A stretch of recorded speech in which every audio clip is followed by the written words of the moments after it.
Hva er en pedagogisk mappe? Hva består en sånn mappe av? Og hva skal vi med den? Disse spørsmålene vil du få svar på her. La oss starte med det helt konkrete, nemlig hva en pedagogisk mappe består av. En mappe kan struktureres på denne måten. Den må ha en introduksjon, en presentasjon av deg som underviser, og hvordan du har utviklet deg. Din undervisningsfilosofi skal være med, en sekvens om hvordan du deltar i kollegialt samarbeid om utvikling av undervisning, en sekvens om hvordan du fokuserer på studentenes læring, og en sekvens om hvordan du bruker forskning i undervisningen. Introduksjonen skal være en kort leserveiledning, litt som et abstract i en artikkel, der leseren får en poengtert forsmak på det som kommer senere. Presentasjonen av deg som underviser, og hvordan du har utviklet deg, den skal vise dine erfaringer som universitetslærer, og hvordan du reflekterer over de erfaringene.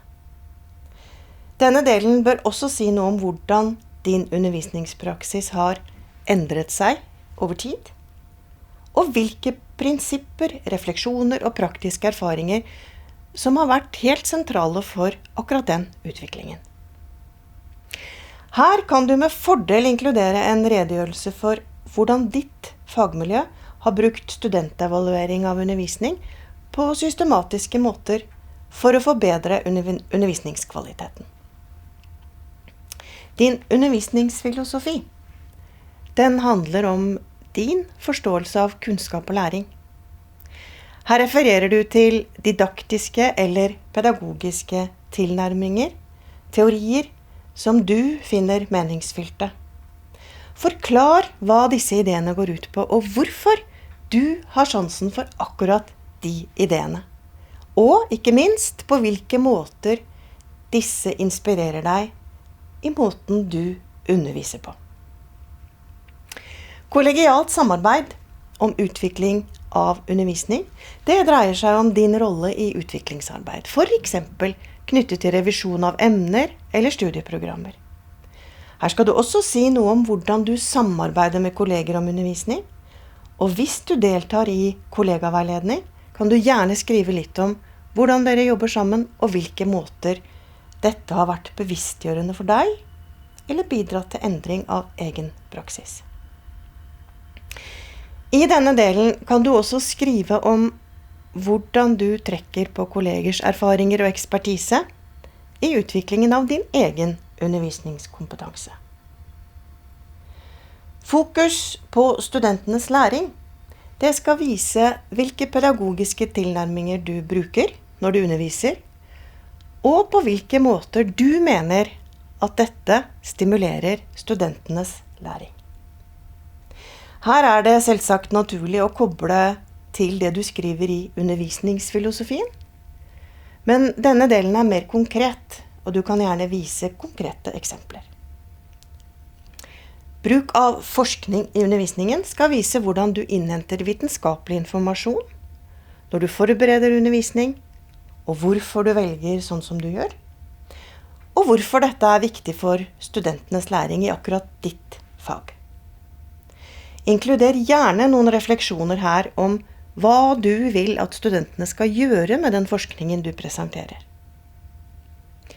Til sist inkluderer du et vedlegg der du dokumenterer det du har skrevet i mappen din.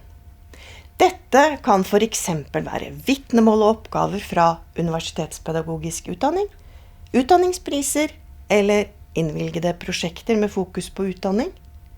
Det kan også være emneplaner eller eksamensoppgaver som du har vært med på å utarbeide. Sammendrag av studentevalueringer, lenker til lærebøker, digitale læringsressurser eller fagdidaktiske publikasjoner som du har vært med på å utvikle. Hvor lang skal en pedagogisk mappe være? Det er et spørsmål vi ofte får. Og dette varierer mye fra institusjon til institusjon. Men ved Universitetet i Oslo, der har man lagt seg på 3 til 6 sider. Vedleggene kommer da i tillegg. En pedagogisk mappe den kan bygges opp på ulike måter. Og hvordan du gjør det, det avhenger av hvordan du liker å presentere deg selv, og også det særegne ved ditt fagfelt. Det oppsettet som vi har vist her, det er bare ett forslag. Du skal velge en struktur som passer for akkurat deg. Men uansett hvordan du velger å gjøre det, så skal altså mappen din gi en samlet og systematisk framstilling av din universitetspedagogiske kompetanse. Det er 4 kriterier som ligger til grunn for hvordan den vurderes. Den skal synliggjøre og dokumentere fokus på studentenes læring, en klar utvikling over tid, en forskende tilnærming og en kollegial holdning og praksis. Hvis vi kobler de 4 kriteriene sammen med det forslaget til struktur som vi startet med, så kan kriteriene dekkes på denne måten. La meg også si at det er viktig å være klar over at det finnes mer konkrete retningslinjer ved hvert av fakultetene. Og vi anbefaler deg å spørre din nærmeste leder om hva som gjelder for ditt fakultet. Hva skal vi med denne pedagogiske mappen da? For det første, å utvikle en pedagogisk mappe er i seg selv bevisstgjørende og utviklende. Ved at vi må tenke nøye gjennom vår egen praksis og hvorfor vi gjør som vi gjør. Ved mange institusjoner, for eksempel i Sverige og Kanada, er det krav til universitetslærere at de kontinuerlig videreutvikler sine pedagogiske mapper.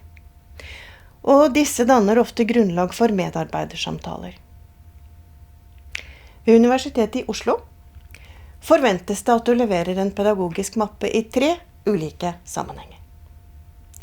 Ved søknad om vitenskapelig stilling, ved opprykk til professor, og ved merittering av utdanningsfaglig kompetanse. La oss se på noen eksempler. Her ser vi Per. Han skal søke stilling som førsteamanuensis i psykologi ved Universitetet i Oslo. En del av søknaden skal være en pedagogisk mappe, akkurat sånn som vi har beskrevet det i denne filmen. Her ser vi Lise. Hun er ansatt som førsteamanuensis ved Institutt for klinisk odontologi, og nå skal hun søke opprykk som professor. For Lise er det da definert noen krav i tillegg til pedagogisk basiskompetanse. Og det som kommer i tillegg er definert på denne måten. For det første må hun vise et bredt spekter av ferdigheter innen planlegging, gjennomføring og evaluering av undervisning, samt erfaring fra veiledning, og da fortrinnsvis på master- og PhD-nivå. For det andre må hun vise et bredt spekter av ferdigheter innen systematisk utviklingsarbeid knyttet til både undervisning og veiledning.